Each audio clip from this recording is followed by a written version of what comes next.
नमस्कार दोस्तों, आपका स्वागत है आपके अपने चैनल स्टडी वाइंस ऑफिशियल पर। तो आज की इस वीडियो में हम भारत की नदियों का भाग 2 गंगा नदी तंत्र कवर करेंगे। मैं आपको डायग्राम के सहायता से समझाऊंगा, पूरा डिटेल में कवर कराऊंगा। इससे पिछली वीडियो में हमने सिंधु नदी तंत्र और ब्रह्मपुत्र नदी तंत्र उसे कवर कर लिया था, और आज की वीडियो में हम देखेंगे गंगा नदी तंत्र। तो चलिए बिना देरी किए हुए वीडियो को शुरू करते हैं। तो चलिए वीडियो की शुरुआत करते हैं।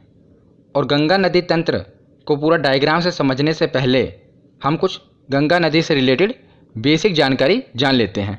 उसके बाद हम पूरा गंगा नदी तंत्र डायग्राम से कवर करेंगे। तो सबसे पहले है कि गंगा नदी भारत की सबसे लंबी नदी है, और बात करें इसकी लंबाई की तो इसकी कुल लंबाई है 2525 किलोमीटर, यानी कि 2525 किलोमीटर। और गंगा नदी दो देशों से गुजरती है, भारत और बांग्लादेश। तो भारत के उत्तराखंड से निकलती है, उसके बाद ये बांग्लादेश चली जाती है, और बांग्लादेश से बाद ये बंगाल की खाड़ी में गिर जाती है। तो ये दो देशों से गुजरती है। पर बात करें इसके अपोहा तंत्र की, मतलब कि इसकी सहायक नदियों की, उसको भी इंक्लूड करें तो सहायक नदियाँ तो नेपाल से भी आती हैं। पर अगर मुख्य रूप से गंगा नदी देखें तो वो दो देशों से ही गुजरती है, भारत और बांग्लादेश। उसके बाद देखते हैं कि गंगा नदी भारत के 5 राज्यों से गुजरती है। किन किन राज्यों से? बहुत ही महत्वपूर्ण है और कई बार एग्जाम में पूछे गए हैं। तो सबसे पहले है उत्तराखंड। उत्तराखंड से तो ये निकलती ही है। उसके बाद एंटर करती है उत्तर प्रदेश, और उत्तर प्रदेश के बाद बिहार। बिहार के बाद ये आगे झारखंड के ऊपरी हिस्से से निकलती है। तो कई किताबों में आपने पढ़ा होगा, उसमें झारखंड नहीं दिया होता। पर याद रखिए, जो गंगा नदी है ये झारखंड के भी कुछ हिस्सों से होकर गुजरती है, और उसके बाद ये पश्चिम बंगाल में चली जाती है, और पश्चिम बंगाल के बाद ये बांग्लादेश में प्रवेश करती है। तो बांग्लादेश के बाद ये बंगाल की खाड़ी में गिर जाती है। तो कुल कितने राज्य हुए हमारे जो भारत में हैं? ये हुए 5 राज्य: उत्तराखंड, उत्तर प्रदेश, बिहार, झारखंड और पश्चिम बंगाल। आगे हम इसे मैप में भी देखेंगे, पर अभी आप याद रखिए। उसके बाद हम देखते हैं गंगा नदी की कुछ विशेषता। तो गंगा नदी स्वतः स्वच्छ होने वाली नदी है, यानी कि ये सेल्फ प्योरीफाइंग रिवर है। आपने भी देखा होगा, जब आप गंगा स्नान करने जाते हैं तो वहाँ से बोतलों में गंगा जल भर कर लाते हैं ना, और वो गंगा जल आप कितने दिनों तक, सालों तक रखते हैं, फिर भी वो ख़राब नहीं होता। तो क्यों ख़राब नहीं होता? आपने कारण जाना इसके पीछे? तो इसके पीछे का कारण है बैक्टीरियोफेज नामक एक वायरस। तो ये बैक्टीरियोफेज नामक एक वायरस है, जिसके कारण जो गंगा नदी है इसका पानी कभी ख़राब नहीं होता, क्योंकि ये वायरस है बैक्टीरियोफेज, ये हानिकारक जो बैक्टीरिया होते हैं उनको ख़त्म कर देता है। तो जो गंगा नदी में हानिकारक बैक्टीरिया होते हैं ना, उनको बैक्टीरियोफेज नामक वायरस ख़त्म कर देता है, जिस कारण जो गंगा नदी है इसके पानी में कभी कीड़े नहीं लगते और ना ही पानी खराब होता है। याद रखिएगा, महत्वपूर्ण फैक्ट है। उसके बाद देखते हैं कि गंगा नदी को 2008 में राष्ट्रीय नदी घोषित कर दिया गया। अब ये हमारी नेशनल रिवर है गंगा नदी। कब किया गया घोषित? 2008 में। अगला फैक्ट है कि गंगा डॉल्फिन को भारत का राष्ट्रीय जलीय जीव घोषित किया गया है। तो जो गंगा में डॉल्फिन पाई जाती है उसे हमारे भारत का राष्ट्रीय जलीय जीव घोषित किया गया है, ये भी याद रखिए। तो ये हमने पढ़ी कुछ बेसिक जानकारी। अब हम देखते हैं गंगा नदी का उद्गम स्थल। तो हमने गंगा नदी से रिलेटेड बेसिक जानकारी ले ली। अब हम देखते हैं कि गंगा नदी का उद्गम कहाँ से हुआ। तो आपने किताबों में पढ़ा होगा कि जो गंगा नदी है इसका उद्गम उत्तराखंड के गोमुख से गंगोत्री हिमानी से हुआ है। हिमानी मतलब होता है ग्लेशियर, तो ग्लेशियर को हिंदी में हिमानी कहते हैं। तो उत्तराखंड के गंगोत्री हिमानी से हुआ है। पर याद रखिए, गंगोत्री हिमानी से भागीरथी नदी निकली है, वहाँ पर इसे कहते हैं भागीरथी नदी। और आपने पौराणिक कथाओं में भी पढ़ा होगा कि गंगा को भागीरथी कहा जाता है। इसीलिए हम मानते हैं कि गंगोत्री हिमानी से ही गंगा नदी निकलती है, पर ऐसा नहीं है। जो गंगा नदी है ये 2 नदियों के संगम से बनी है। एक है भागीरथी नदी और दूसरा है अलकनंदा नदी। जब ये दोनों नदियाँ मिलती हैं वहीं से गंगा नदी बनी है। आप इमेज में देख रहे होंगे ये है अलकनंदा नदी और इधर से आ रही है भागीरथी नदी। तो जहाँ ये दोनों नदियों का संगम होता है तो ये दोनों नदियाँ मिलकर गंगा नदी बनाती हैं। तो गंगा नदी जो है ये दो नदियों के संगम से बनी है। याद रखिएगा, एग्जाम में कई बार पूछा जाता है। कौन कौन सी है? एक है भागीरथी नदी और दूसरी है अलकनंदा नदी।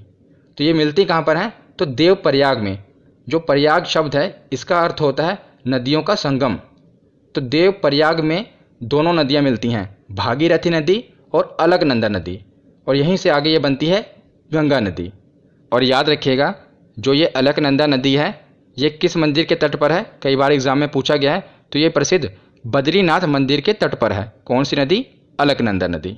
तो हमने ये पढ़ लिया कि दो नदियों के संगम से बनी है गंगा नदी। अब हम इसके आगे देखते हैं।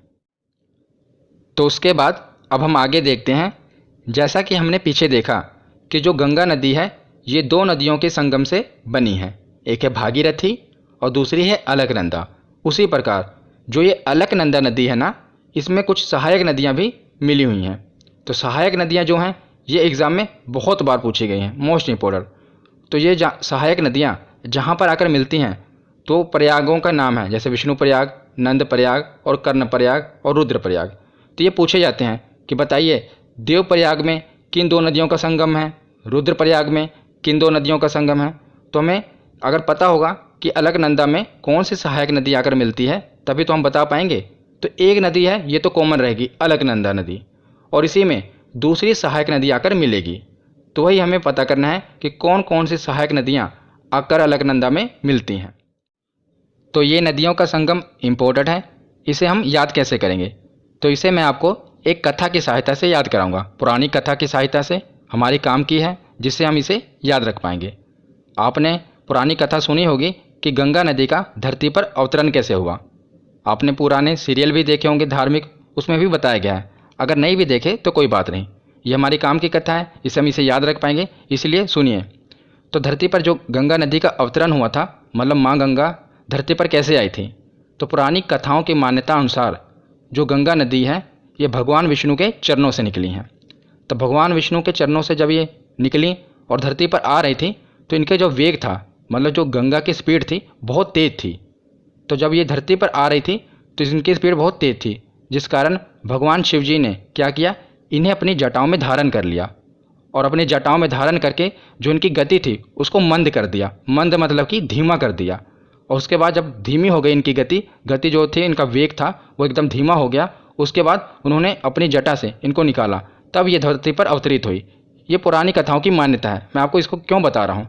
क्योंकि इससे हम इसे याद रख पाएंगे। क्योंकि सबसे पहले गंगा नदी कहाँ से निकली? तो भगवान विष्णु के चरणों से। तो चरणों के धूल से याद रखना है। तो धौली गंगा, और धौली गंगा जहाँ अलकनंदा से मिलती हैं उसे विष्णु प्रयाग कहते हैं। तो इसीलिए मैंने आपको कथा सुनाई कि भगवान विष्णु के चरणों के धूल से निकली हैं, तो इसीलिए ये विष्णु प्रयाग याद रखेंगे। तो धौली गंगा जहाँ अलकनंदा में मिलती है उसे विष्णु प्रयाग कहते हैं।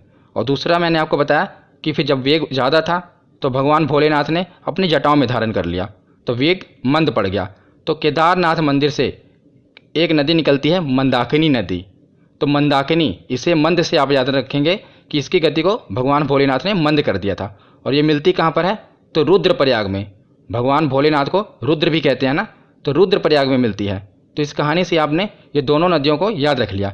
एक है धौली गंगा जो भगवान विष्णु के चरणों के धूल से निकलती है, इसीलिए ये विष्णु प्रयाग में आके मिलती है। और दूसरी है मंदाकिनी नदी जो भगवान केदारनाथ के मंदिर से निकलती है, भगवान भोलेनाथ के मंदिर से, और मिलती कहाँ पर है? रुद्रप्रयाग। तो रुद्रप्रयाग में अलकनंदा और मंदाकिनी मिलती है और विष्णु प्रयाग में अलकनंदा और धौली गंगा मिलती है। पहले आप इसे डायग्राम में देख लीजिए, उसके बाद मैं दोबारा आपको बता दूंगा। तो ये दो नदियाँ हो गई। उसके बाद है एक नंदाकिनी नदी। ये कहाँ पर आगे मिलती है? तो नंद प्रयाग में।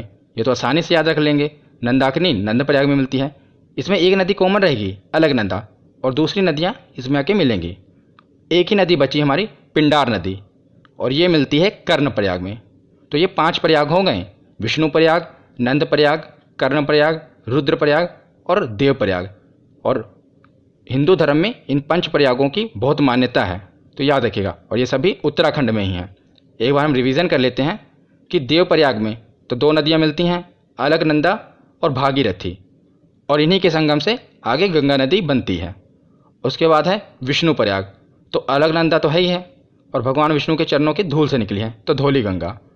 उसके बाद है नंदप्रयाग, अलकनंदा तो है ही, उसमें आएगी नंदाकिनी नदी, तो इसीलिए इसे नंदप्रयाग कहते हैं। उसके बाद है कर्णप्रयाग, कर्णप्रयाग में अलकनंदा और पिंडार नदी।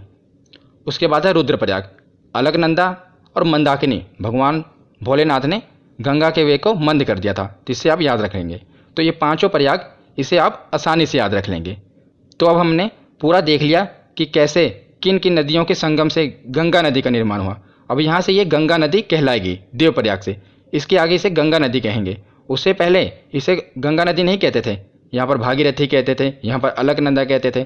पर जब ये दोनों का संगम हुआ तो इसे देवप्रयाग से गंगा नदी कहा जाने लगा। अब इसके बाद हम इसे आगे पढ़ेंगे। तो अब हम आगे देखते हैं।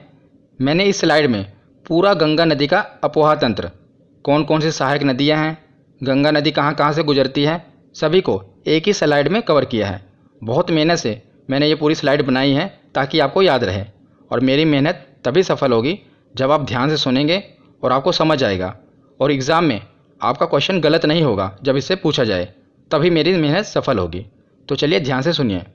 तो सबसे पहले आपको क्या करना है, पूरा डायग्राम, आप घबराइए मत, मैं आपको समझाऊंगा, पूरा डायग्राम आपको समझाऊंगा। उसके बाद क्या करना है, जब ये वीडियो ख़त्म हो जाए, आपको पीडीएफ के सहारे नहीं रहना, आपको कॉपी पर जैसे मैंने ये डायग्राम बनाया है अपने हाथ से पूरा बनाना है। तो जब आप डायग्राम को बना लेंगे तो आपको रिवीजन हो जाएगी और आपको ये डायग्राम कभी भूलेगा नहीं, और आपको पूरा गंगा नदी तंत्र याद रहेगा। तो चलिए देखते हैं। तो जैसा कि पीछे मैंने आपको बता दिया था, कहाँ तक, देवप्रयाग तक, कि दो नदियों का संगम हुआ था, उसकी सहायक नदियाँ भी मैंने आपको बता दी थी। तो देवप्रयाग के बाद ये गंगा नदी बनी। तो उसके बाद अब यहाँ से हम आगे देखेंगे, आगे पूरा कंटिन्यू करेंगे। तो देवप्रयाग के बाद क्या होता है कि जो गंगा नदी है आगे जाती है और हरिद्वार में, हरिद्वार इम्पोर्टेंट है। हरिद्वार आप गए भी होंगे गंगा स्नान करने। तो हरिद्वार क्यों इम्पोर्टेंट है कि सबसे पहले गंगा नदी जो है कहाँ पर मैदानी क्षेत्र में प्रवेश करती है, एग्ज़ाम में पूछा जाता है, तो हरिद्वार में। इससे पहले क्या था, ये उत्तराखंड में पूरा पहाड़ी इलाका था, तो वहाँ से पर्वतों से, पहाड़ों से निकल रही थी। पर सबसे पहले ये मैदानी भाग में कहाँ प्रवेश करती है, तो ये हरिद्वार में सबसे पहले गंगा नदी मैदानी क्षेत्र में प्रवेश करती है। एग्जाम में पूछा जाता है, याद रखिएगा। यह आगे मैं आपको बताऊंगा, अभी बस आप सुनते रहिए, आगे मैंने पीडीएफ में कवर किया है। तो बस इतना आप सुनिए कि सबसे पहले मैदानी भाग में ये कहाँ पर प्रवेश करती है गंगा नदी, तो हरिद्वार में। तो हरिद्वार तक हमने पूरा उत्तराखंड, ये पूरा ऊपर भी उत्तराखंड ही था, तो हरिद्वार तक हमने पूरा उत्तराखंड कवर कर लिया। इसके बाद क्या हुआ, जो गंगा नदी है आगे उत्तर प्रदेश में एंटर करती है, ये आप लाइन देख रहे हैं, यहाँ तक उत्तराखंड है। उसके बाद ये उत्तर प्रदेश में प्रवेश करती है। अब हम यहाँ देखते हैं, तो ये उत्तर प्रदेश में प्रवेश करती है। तो सबसे पहले उत्तराखंड से एक नदी निकलती है रामगंगा, ऊपर से आती है, और कन्नौज में, जो कि उत्तर प्रदेश में है, कन्नौज में ये गंगा नदी में आकर मिल जाती है। तो इसका संगम होता है रामगंगा का कन्नौज में, उत्तर प्रदेश में। तो पूछा जाता है कि सबसे पहली गंगा नदी की सहायक नदी कौन सी है, तो याद रखिएगा ये है रामगंगा। रामगंगा गंगा नदी की सबसे पहली सहायक नदी है। उससे पहले ये जो नदियाँ थी, ये भले ही गंगा नदी की सहायक नदी थी, पर उस समय तक गंगा नदी का नाम गंगा नहीं था, ये भागीरथी और अलकनंदा कहला रही थी। पर देवप्रयाग के बाद इसका नाम गंगा पड़ा, और उसके बाद फिर सबसे पहले यही सहायक नदी आई, रामगंगा। इसीलिए याद रखिएगा रामगंगा इसकी सबसे पहली सहायक नदी है। और ये भी याद रखिएगा कि एग्ज़ाम में ये पूछा जाता है कि ये दाईं ओर से आ रही है या बाईं ओर से, तो ये आप क्लियर रखिएगा। गंगा नदी ऐसे आ रही है ना, इस तरफ जा रही है, तो दाईं ओर कौन सा होगा, तो ये होगा दाईं ओर, और ऊपर होगा बाईं ओर। याद रखिएगा ये राइट साइड है और ये लेफ्ट साइड है, आप अपने हिसाब से देखिएगा, ठीक है ना। तो कन्नौज में कौन सी नदी मिल रही है, रामगंगा नदी, और ये कहाँ से आ रही है, उत्तराखंड से, और ये गंगा नदी की सबसे पहली सहायक नदी है।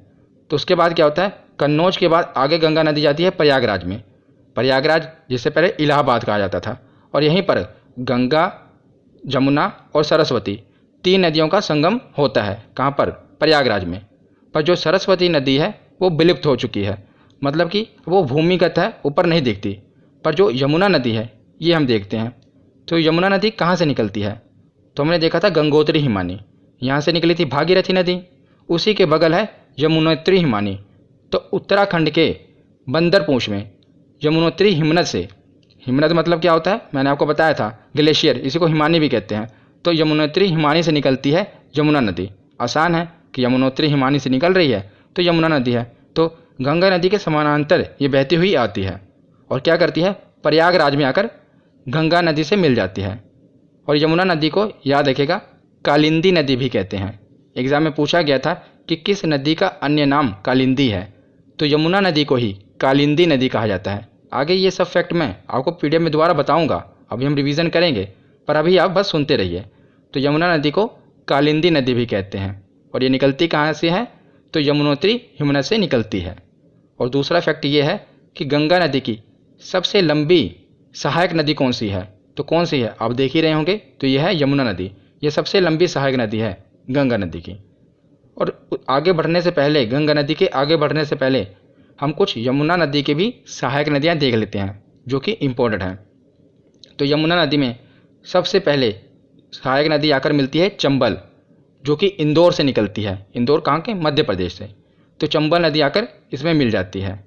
और चंबल नदी से याद रखना कि जो घड़ियाल हैं ये चंबल नदी में पाए जाते हैं। ये एक एग्जाम में पूछा गया था कि घड़ियाल किस नदी में पाए जाते हैं, तो याद रखिएगा चंबल नदी में घड़ियाल पाए जाते हैं। ये मगरमच्छ की तरह ही होते हैं घड़ियाल।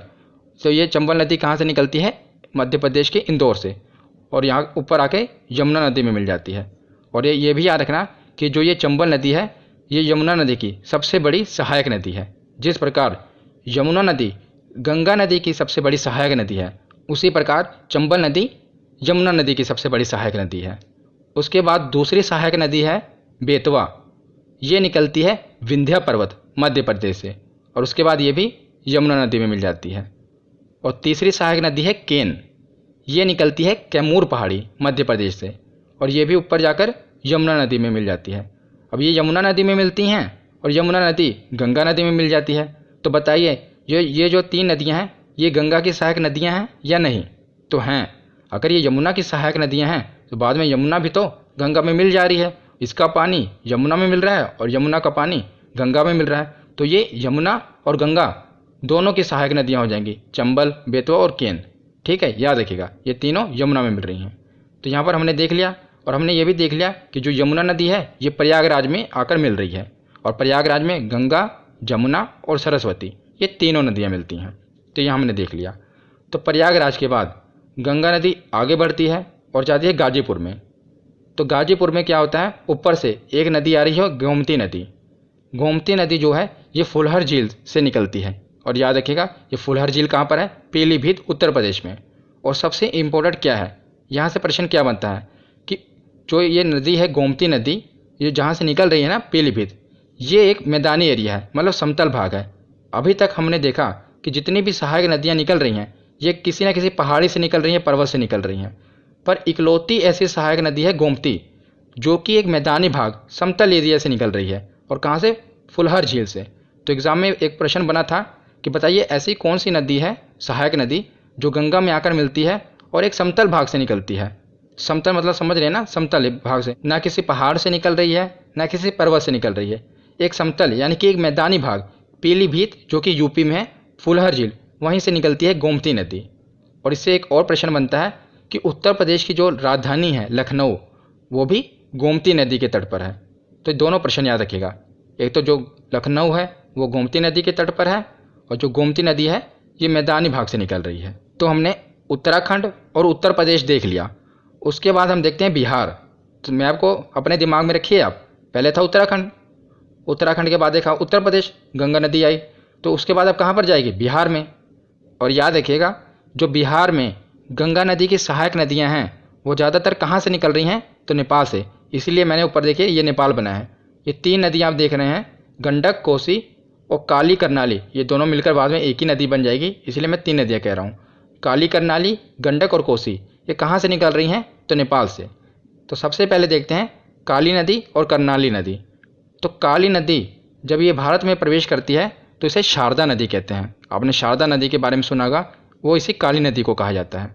और दूसरी है करनाली, काली करनाली, ये दोनों नेपाल से निकल रही हैं। काली को भारत में शारदा कहते हैं और करनाली को भारत में घाघरा नदी कहते हैं। और जब इन दोनों नदियों का संगम होता है उसके बाद ये एक नदी बन जाती है और इसको फिर घाघरा नदी कहने लगते हैं भारत में। देखिए नेपाल से क्या थी, नेपाल में दो नदियाँ थीं, एक थी काली और दूसरी थी करनाली। और काली को भारत में कहते थे शारदा नदी और कर्नाली को कहते थे घाघरा नदी। फिर इन दोनों नदियों का संगम हुआ, शारदा और घाघरा का, तो एक ही नदी बन गई, घाघरा नदी। और यही घाघरा नदी आकर भारत में छपरा में मिल जाती है गंगा नदी से, तो याद रखिएगा। तो ये हमने देख लिया घाघरा नदी। उसके बाद हम देख रहे हैं नीचे से एक नदी आकर मिल रही है, सोन नदी। ये अमरकंटक पहाड़ी से निकलती है। पहाड़ी वाले वीडियो में मैंने आपको बताया था कि अमरकंटक पहाड़ी कहाँ पर है, तो ये मध्य प्रदेश और छत्तीसगढ़ के बॉर्डर पर है ना, तो वहीं से सोन नदी निकल रही है नीचे से, और पटना में आकर ये गंगा नदी से मिल जाती है। पटना के समीप मिलती है सोन नदी। तो एग्ज़ाम में एक प्रश्न बनता है कि कौन सी ऐसी नदी है जो दाईं ओर से सीधा आकर गंगा नदी में मिल जाती है। तो देख लीजिए, इसकी कोई सहायक नदी नहीं है ना, ये सीधा आकर गंगा नदी में मिल रही है। और ऊपर यमुना नदी भी थी, पर इसकी सहायक नदियाँ थीं, पर सोन नदी सीधा आकर पटना के समीप गंगा नदी में मिल जा रही है। और ये भी पूछा जाता है कि ये किस पहाड़ी से निकलती है, तो किस पहाड़ी से निकलती है? अमरकंटक पहाड़ी से। तो यहाँ तक हमने छपरा और पटना तक देख लिया। उसके बाद देखते हैं ऊपर नेपाल से एक और नदी आ रही है, गंडक नदी, और ये सोनपुर में आकर मिल जाती है गंगा नदी से। तो कौन सी नदी आ रही है? गंडक नदी। एग्ज़ाम में क्या प्रश्न बनता है वो भी मैं आपको बता रहा हूँ कि नेपाल से कौन कौन सी नदियाँ निकलकर गंगा नदी में मिल जाती हैं। तो काली करनाली, जिसे घाघरा कहते हैं, और गंडक, और एक आगे है कोसी। ये नदियाँ नेपाल से निकलती हैं। और मैं आपको साथ साथ ये भी बता रहा हूँ कि किस जगह पर आकर ये गंगा से मिल जाती हैं। तो गंडक नदी सोनपुर के समीप आकर गंगा नदी से मिल जाती है। तो उसके बाद है कोसी नदी, मोस्ट इम्पोर्टेंट, ये भी नेपाल से आ रही है। और ये कुर्सेला, बिहार में एक जगह है कुर्सेला, उसी के समीप ये नदी गंगा नदी से मिल जाती है। कौन सी नदी? कोसी नदी। तो जो कोसी नदी है ये अपने रास्तों को बहुत बदलती है, इसीलिए ये बहुत कुख्यात है अपने रास्तों को बदलने के लिए। और इसे बिहार का शोक कहा जाता है, क्योंकि बिहार में हर साल इस नदी के कारण बाढ़ आती है। और ये नदी अपना रास्ता बदल लेती है ना, कभी मान लीजिए ये नदी पहले इस रास्ते से जा रही है और फिर उसके बाद पता लगा अचानक इस रास्ते से जाने लगी, तो जिस कारण क्या होता है, इस नदी के कारण बिहार में बहुत बाढ़ आती है। तो इसीलिए इसे बिहार का शोक भी कहा जाता है। किस नदी को? कोसी नदी को। और ये कुर्सेला में, बिहार के कुर्सेला में गंगा नदी से आकर मिलती है, याद रखिएगा। तो हमने पूरा बिहार देख लिया। पहले हमने उत्तराखंड देखा, फिर उत्तर प्रदेश देखा और बिहार देख लिया। और उसके बाद हम आगे बढ़ते हैं पश्चिम बंगाल की तरफ। तो एक दार्जिलिंग की पहाड़ी, पश्चिम बंगाल में है ना दार्जिलिंग की पहाड़ी, वहाँ से एक नदी निकलती है, महानंदा नदी। ये गंगा नदी की आखिरी सहायक नदी है, याद रखिएगा। सबसे पहले कौन थी? रामगंगा, ये पहली थी। और आखिरी कौन सी है? महानंदा। ये भारत की बात कर रहा हूँ मैं कि भारत में आखिरी कौन सी है? महानंदा। तो महानंदा कहाँ से निकल रही है? दार्जिलिंग की पहाड़ी से निकल रही है।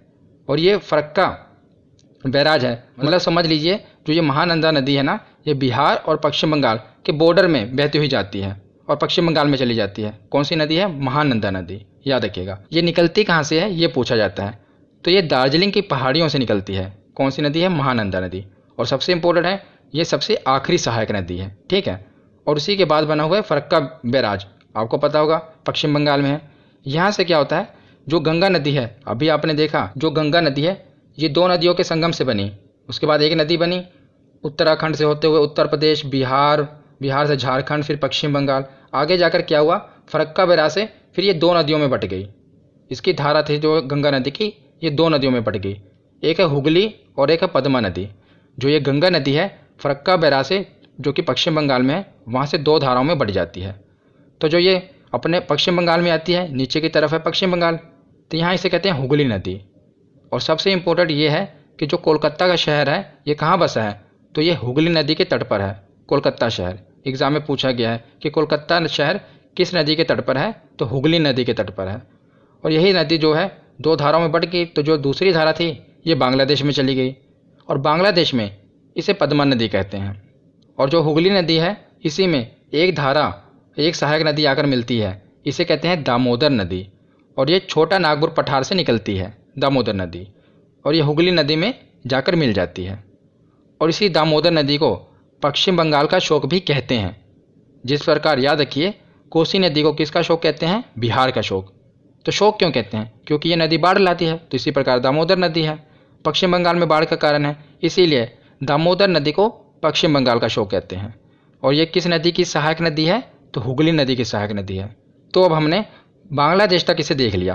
पहले हमने उत्तराखंड देखा, उत्तराखंड के बाद हमने देखा ये उत्तर प्रदेश में गई, उत्तर प्रदेश के बाद बिहार देख लिया, बिहार के बाद झारखंड का थोड़ा सा एरिया अगर हम कहें तो मैं आपको बताऊं कि कहाँ से निकलती है, तो साहेबगंज जगह है झारखंड में, वहाँ से ये निकलती है। तो उसके बाद हमने देखा पश्चिम बंगाल, पश्चिम बंगाल के बाद हमने देखा कि ये दो धाराओं में बट गई, एक हुगली नदी हो गई और एक पद्मा नदी हो गई। ये गंगा नदी का ही नाम है, तो गंगा नदी को ही पश्चिम बंगाल में हुगली कहते हैं और बांग्लादेश में पद्मा नदी कहते हैं। तब इसके बाद हम आगे अगली स्लाइड में कंटिन्यू करते हैं। तो पिछली स्लाइड में हमने देख लिया कि जो गंगा नदी थी वो दो धाराओं में बट गई थी। ये तो अपने यहीं पश्चिम बंगाल में हुगली नदी हो गई और यही गंगा नदी जब बांग्लादेश में एंटर करती है तो इसको कहते हैं पद्मा। ये थोड़ा सा रह गया, इसे भी देख लीजिए क्योंकि एग्जाम में प्रश्न बनेंगे इससे। तो पद्मा नदी कहते हैं बांग्लादेश में।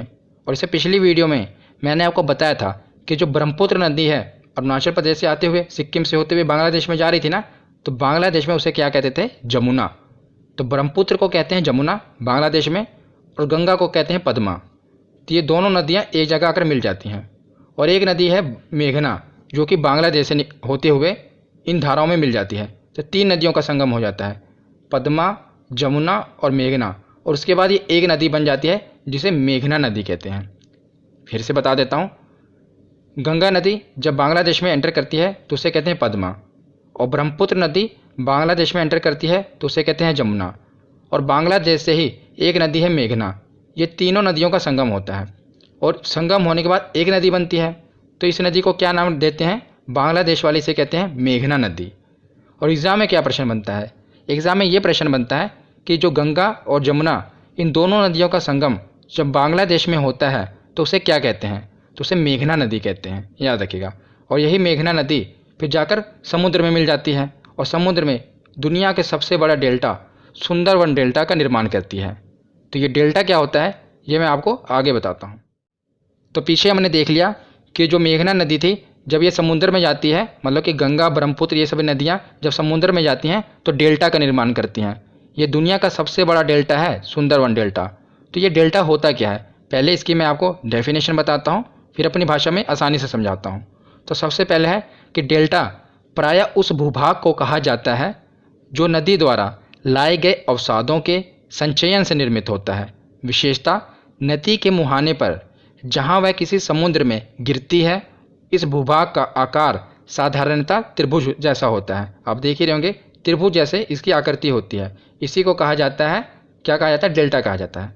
तो अब मैं आपको आसान भाषा में समझाता हूँ। आपने देखा होगा कोई भी नदी निकलती है तो पर्वत या पहाड़ों से निकलती है, ऊंचाई से। तो जब ये नदी ऊंचाई से निकलती है तो इसका बहाव बहुत तेज होता है, बहुत तेज़ी से बहती हुई आती है और अपने साथ मिट्टी अवसाद ये सब लेकर बहती हुई आती है। तो जब ये पहाड़ी भागों से निकल रही होती है तब तो इसकी गति बहुत तेज़ होती है, पर जैसे ये मैदानी भाग में एंटर करती है अब इसकी गति क्या होती है, मंद पड़ जाती है, मतलब धीमी हो जाती है। पर ये जो मिट्टी है अभी भी उसको बहाकर ले जा रही होती है, पर इसकी गति जो होती है स्लो हो जाती है। या ऐसे याद रखिए कि जब ये पहाड़ों से निकलती है तो ये तो पूरी जवान होती है, पर जैसे जैसे ये समतल ज़मीन पर जाती जाती है बूढ़ी होती जाती है। अब जो इसमें शक्ति होती है जो मिट्टी अपने साथ ये लेकर आ रही है उसको जो धकेलने की क्षमता होती है वो बहुत कम हो जाती है। पहले तो जब ये ढालों से उतर रही होती है तो पूरा तेज़ी के साथ मिट्टी को बहाकर ले आ रही होती है, पर जैसे जैसे ये समतल भागों में एंटर करती है इसको जो ढकेलने की क्षमता है जो अपने साथ ये कचरा मिट्टी लेकर आ रही है उसकी क्षमता कम हो जाती है। पर जैसे ये समुद्र के पास पहुंचती है बिल्कुल इसकी क्षमता खत्म हो जाती है। तो क्या करती है, मिट्टी को अपने साथ लाए गए जो गाद मिट्टी अवसाद है उसको जमा कर देती है। तो एक जगह जमा कर देती है सारा कचरा।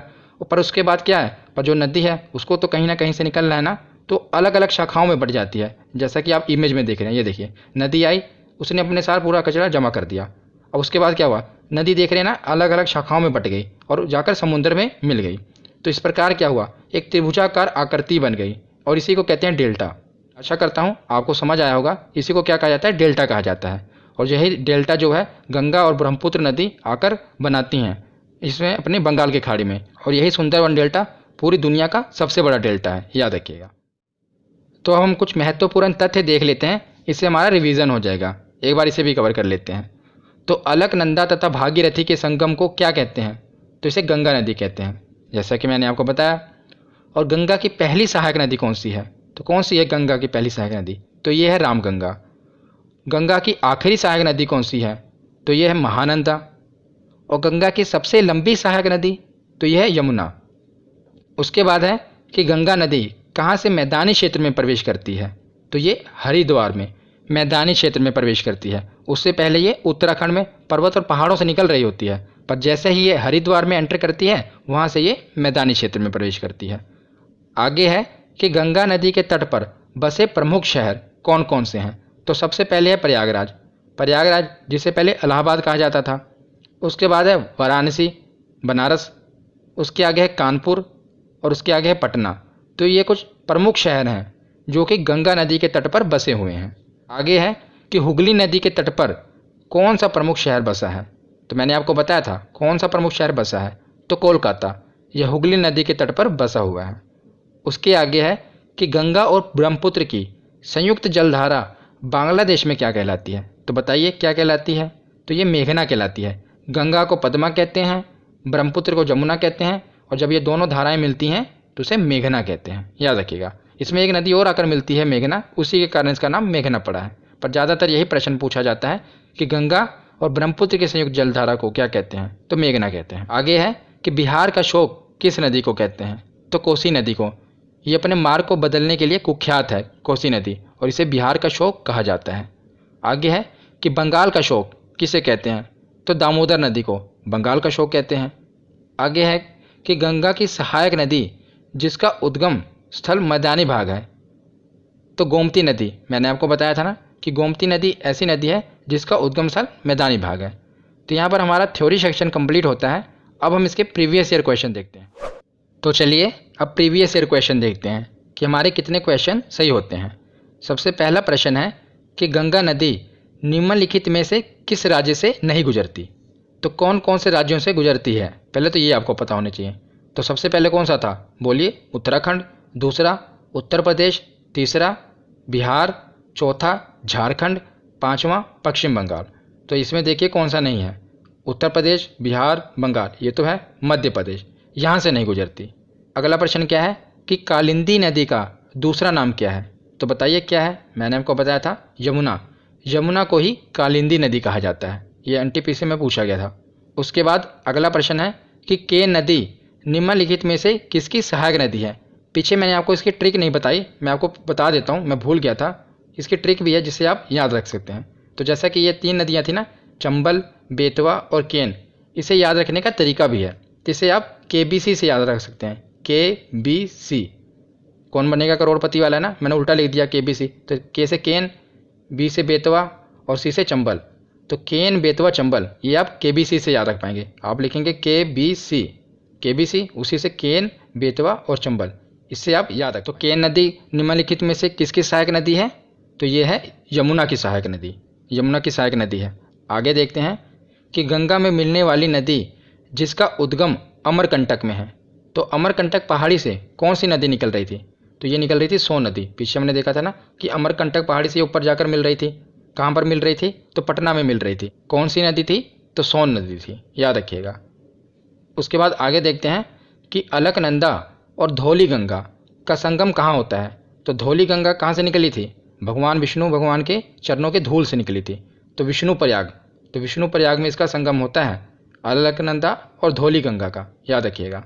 उसके बाद अगला प्रश्न देखते हैं कि निम्नलिखित में से कौन सी नदी यमुना नदी में नहीं मिलती। तो बताइए कौन सी नहीं मिलती। हमने पढ़ा था KBC, केन, बेतवा, चंबल, ये तो मिलती हैं। बचा कौन सा, तो सोन नदी। ये यमुना नदी में नहीं मिलती, ये डायरेक्ट गंगा नदी में मिल जाती है, ठीक है ना। और कहाँ से निकलती है, अमरकंटक पहाड़ी से।